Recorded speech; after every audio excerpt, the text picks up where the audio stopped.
Nouvelle chaufferie, vente de biens immobiliers, musée, ce sont quelques points qui ont été abordés lors du dernier conseil municipal de Bitche. Il avait lieu jeudi soir.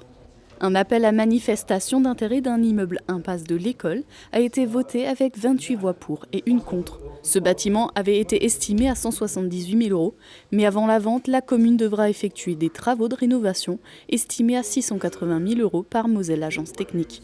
L'objectif de cette possible vente serait de faire occuper des logements vides depuis plusieurs années. La vente de 7 garages situés dans la même rue a été décidée à l'unanimité. Ils seront vendus à 5 000 € chacun. Le maire a également soumis au vote une rectification du plan de financement du musée de street art, voté lors du conseil précédent. Cette rectification précise que la ville ne sera pas gérant du musée, mais bailleur des locaux. Le MOSA, musée d'art urbain et de street art, devra payer 7 000 € de loyer par an.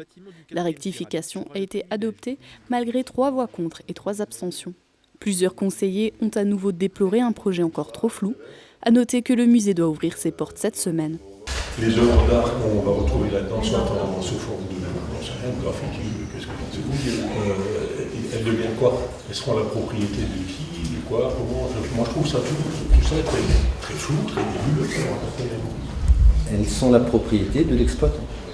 De l'exploitant? Oui. De l'exploitant. Et vous avez dans le monde artistique, littéraire, vous avez ce qu'on appelle le droit à l'œuvre, le droit d'auteur. Donc, si elles devaient être à la ville, on les achèterait. Oui, voilà, c'est là où je veux en venir.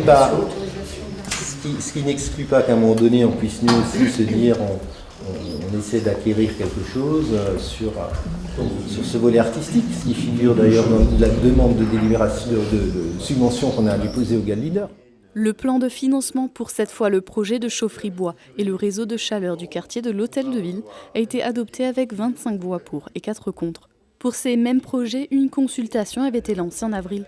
Lors du conseil, elle a été rendue infructueuse après un vote qui a récolté 25 voix pour et 4 contre.